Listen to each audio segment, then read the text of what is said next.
नमस्कार दोस्तों, स्वागत है आपका मेरे चैनल पे। आज हम बात करने जा रहे हैं उस महान शहीद की जिसने 24 वर्ष की उम्र में भारत माता की स्वतंत्रता के लिए अपने प्राणों की आहुति दे दी। हम बात कर रहे हैं सुखदेव थापर की, जिनका नाम आज भी हमारे दिलों में गर्व से भरा हुआ है। उनकी वीरता, बलिदान और देशभक्ति की कहानियाँ हमें प्रेरित करती हैं। आइए हम उनके जीवन के अनसुने तथ्यों को जानें और इस वीर शहीद को अपनी श्रद्धांजलि समर्पित करें। तो चलिए वीडियो की शुरुआत करते हैं। सुखदेव थापर का नाम भारतीय स्वतंत्रता संग्राम के इतिहास में स्वर्ण अक्षरों में अंकित है। वो इन वीर सपूतों में से एक थे जिन्होंने अपनी प्राणों की आहुति देकर देश को आज़ादी दिलाने का सपना देखा और उसे पूरा करने के लिए अपना सर्वोच्च न्यौछावर कर दिया। सुखदेव का जन्म 15 मई 1907 को लुधियाना के पंजाब में हुआ था। उनके पिता का नाम रामलाल थापर था और माता का नाम रल्ली देवी था। सुखदेव का बचपन संघर्ष में बीता क्योंकि उनके पिता का देहांत बचपन में ही हो गया था और उनका लालन पोषण उनके ताऊ अंचित राम ने किया था।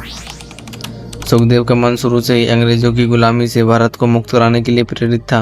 उन्होंने अपनी शिक्षा लाहौर के नेशनल कॉलेज से की और जहां उनकी मुलाकात भगत सिंह, राजगुरु और अन्य क्रांतिकारियों से हुई। सुखदेव ने Hindustan socialist republication association HSRA की स्थापना में महत्वपूर्ण भूमिका निभाई और उसके सक्रिय सदस्य बने। ये संगठन भारत को अंग्रेजी हुकूमत से आज़ाद कराने के लिए सशस्त्र संघर्ष में विश्वास रखता था। सुखदेव का नाम सबसे अधिक प्रसिद्ध हुआ लाहौर षड्यंत्र केस के माध्यम से। 17 दिसंबर 1928 को ब्रिटिश पुलिस अधिकारी JP सेंटर्स की हत्या की योजना बनाई गई थी, जिसे भगत सिंह, राजगुरु और सुखदेव ने अंजाम दिया था।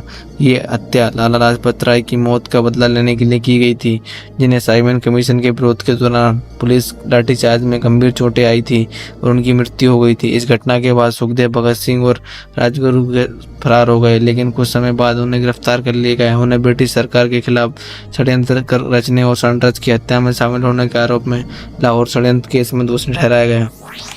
लाहौर षड्यंत्र केस में सुखदेव, भगत सिंह और राजगुरु को फांसी की सजा सुनाई गई। इस फैसले के खिलाफ पूरे देश में आक्रोश फैला, लेकिन ब्रिटिश सरकार ने उनकी दया याचिका को ठुकरा दिया। 23 मार्च 1931 को सुखदेव, भगत सिंह और राजगुरु को लाहौर सेंट्रल जेल में फांसी दे दी गई। इस दिन को अब शहीद दिवस के रूप में मनाया जाता है।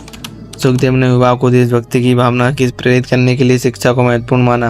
उन्होंने लाहौर में नेशनल कॉलेज की स्थापना में भी योगदान दिया, जहां उन्होंने युवाओं को देश की स्वतंत्रता के लिए तैयार किया। सुखदेव केवल स्वतंत्रता संग्राम में ही नहीं बल्कि समाजी सुधार में भी रुचि रखते थे। वे जातिवाद, छुआछूत, सामाजिक असमानताओं के खिलाफ थे और इन क्रूरताओं को समाप्त करने के लिए उन्होंने जागरूकता फैलाने का काम किया।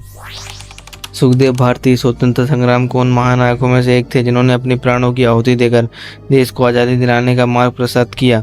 उनकी वीरता, साहस और देशभक्ति ने उन्हें हमेशा के लिए भारतीय इतिहास में अमर कर दिया। आज भी उनकी शहादत को याद करते हुए हम उन्हें श्रद्धांजलि अर्पित करते हैं और उनके आदर्श को अपने जीवन में उतारने का संकल्प लेते हैं। सुखदेव का जीवन और बलिदान भारतीय युवाओं के लिए एक प्रेरणा स्रोत है।